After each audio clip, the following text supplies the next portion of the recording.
ফটিকছড়ির ১৭টি চা বাগানের গল্পে আপনাদেরকে স্বাগতম। আর আজ আমার আসা ৬ষ্ঠতম চা বাগান মোহাম্মদনগর চা বাগান। মোহাম্মদনগর চা বাগান এটি ফটিকছড়ি উপজেলা ভোজপুর ইউনিয়নে অন্তর্ভুক্ত। আজকের ভিডিওতে আপনারা জানতে পারবেন মোহাম্মদনগর চা বাগান কিভাবে আসবেন এবং মোহাম্মদনগর চা বাগান কিভাবে ঘুরে দেখবেন তার সম্পূর্ণ বিস্তারিত। আর আমার ভিডিও আপনার কাছে ভালো লাগলে অবশ্যই শেয়ার এবং লাইক দিয়ে আমার সাথে থাকবেন। আসসালামু আলাইকুম, আমি নাইম। আর আজ আমি আসছি মোহাম্মদনগর চা বাগান এবং ঘুরে দেখাবো আজকে আপনাদেরকে এই বাগানটি। মোহাম্মদনগর চা বাগান ঘোরার আগে আপনাদেরকে জানিয়ে দিই কিভাবে এই চা বাগানে আপনারা আসবেন। চট্টগ্রাম শহরের যে কোনো প্রান্ত হতে প্রথমে আপনাদেরকে চলে আসতে হবে অক্সিজেন মোড়। অক্সিজেন মোড় হতে ফটিকছড়িগামী দুই ধরনের গাড়ি পাওয়া যায়। একটা লোকাল বাস বিবিরহাট পর্যন্ত যাবে, যার লোকাল গাড়ি ভাড়া ৭০ টাকা নিবে। বিবিরহাট বাজার হতে কাজিরহাট বাজার, কাজিরহাট বাজার হতে ভোজপুর ইউনিয়ন সিংহরিয়াতে যেতে হবে। এভাবেই ভেঙে ভেঙে যেতে হবে মোহাম্মদনগর চা বাগান। কিন্তু অক্সিজেন মোড় হতে আপনারা চাইলে সরাসরি মোহাম্মদনগর চা বাগান প্রবেশের রাস্তাটার সামনে নেমে যেতে পারবেন। অক্সিজেন মোড় হতে একটি বাস হিয়াহু বাজার উদ্দেশ্যে রওনা দেয়। এই বাসে উঠে পড়লে ১০০ হতে ১৩০ টাকার মধ্যে চলে আসতে পারবেন মোহাম্মদনগর চা বাগানের প্রবেশের রাস্তার মুখে, যেখানে ভোজপুর উচ্চ বিদ্যালয়ও রয়েছে। এখানে বসার জন্য সুন্দর একটি যাত্রী ছাউনি রয়েছে এবং ঠিক তার অপোজিটে লেখা আছে মোহাম্মদনগর চা বাগান। যারা সরাসরি এখানে নামবেন তারা এখান হতে একটি রিজার্ভ সিএনজি নিয়ে চলে যাবেন মোহাম্মদনগর চা বাগান। এবং রাস্তাটার সৌন্দর্য অতুলনীয়। আমি যেদিন গেছিলাম সেদিন অতিরিক্ত বৃষ্টিপাতের কারণে রাস্তার অবস্থা অনেকটা খারাপ ছিল, তাই সবার কাছে অনুরোধ বৃষ্টি পড়ার সময়ে মোহাম্মদনগর চা বাগান না যাওয়ার। কিভাবে আসবেন জানা হয়ে গেলে চলুন এখন মোহাম্মদনগর চা বাগান একটু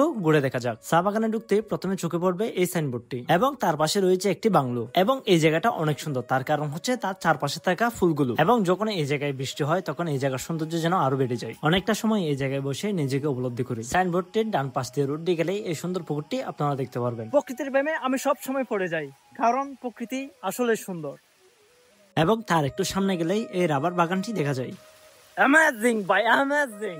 একলা আসছি এই জায়গায়, মনের মধ্যে ভয় তো আছে, কিন্তু অ্যাডভেঞ্চার লেভেলটা আমার অন্যরকম। বৃষ্টি হচ্ছে, চারপাশে কেউ নাই, এই রাবার বাগানের মধ্যে আমি আছি শুধু। এই বাগানটি পার হওয়ার পর আবারও দেখা যায় চা বাগান। আধুনিকতার ছোঁয়ায় আসলে টিনের ছালে যে বৃষ্টি পড়ার শব্দ, এটা আমরা হারিয়ে ফেলেছি। আমরা যারা বর্তমান জেনারেশনের ছেড়ে আসলে টিনের ছালের মধ্যে মানে বৃষ্টি পড়ার যে শব্দ, এই শব্দ শুনে শুনে যে ঘুম যাওয়ার যে মজাটা, মানে যে আনন্দটা, যে অনুভবটা, যে ভালোবাসাটা, আসলে আমরা হারিয়ে ফেলেছি বলতে গেলে। এটা এখন আর নেই। বৃষ্টি পড়ার কারণে হয়তো মোহাম্মদনগর চা বাগানের সৌন্দর্য আরো বৃদ্ধি পায়। কে কে এই চা বাগানে আসছেন অবশ্যই কমেন্টে আমাকে জানাবেন। অবশ্যই একটা রিভিউ কমেন্ট করবেন। আরো সামনে যাওয়ার পর চলে আসলাম একটি গ্রামে। মোহাম্মদনগর চা বাগানের ভেতরে আসে একটা গ্রামের দেখা পেলাম। এটা কি গ্রাম আমার সম্ভবত জানা নাই, তবে গ্রামের বাড়িঘরগুলো অনেক সুন্দর। আমি কিছু বাড়িঘর আমি আপনাদেরকে দেখাচ্ছি। বৃষ্টি আর এই ঘরটি যেন রূপকথার গল্পের মতো লেখা। এই গ্রামে সম্ভবত একটি টিনের মসজিদ ছিল এবং গ্রামের পাশে একটা দেখা যায় নার্সারি, যেখানে চা গাছ রোপণ করার জন্য প্রস্তুত করা হয়। আসলে অতিরিক্ত বৃষ্টিপাতের কারণে আমি তেমন একটা ভেতরে ঢুকতে পারিনি। এই জায়গা হতে আমি আবারও রিটার্ন করি। মোহাম্মদনগর চা বাগান আসলে অনেক সুন্দর, কিন্তু বৃষ্টি হওয়ার কারণে, ও মাই গড, বৃষ্টি হওয়ার কারণে আমি সব জায়গায় যেতে পারতেছি না। আর এই বাগান আজকে আমি একাই ভিজিট করতেছি। আমার সাথে আমার ফ্রেন্ড আসছিল, কিন্তু তাকে আমি বৃষ্টি হওয়ার কারণে ওই যে ম্যানেজারের বাংলোতে রেখে আসছি। আর আমি একাই মোহাম্মদনগর চা বাগান এখন এক্সপ্লোর করতেছি এবং আপনাদেরকে দেখানোর চেষ্টা করতেছি। আসলে খুব সুন্দর। এদিকেও একটা মেবি ভারী আছে। ফটিকছড়ি চা বাগান নিয়ে আমার ভিডিও করার একটাই উদ্দেশ্য। ফটিকছড়ির অনেক মানুষই এই চা বাগান নিয়ে কোনো ধারণা নেই। বুঝাতে চাইলাম এই ফটিকছড়ি চা বাগানের সৌন্দর্য এবং তার ভূমিকা নিয়ে অনেকে এখনো কিছুই জানেন না।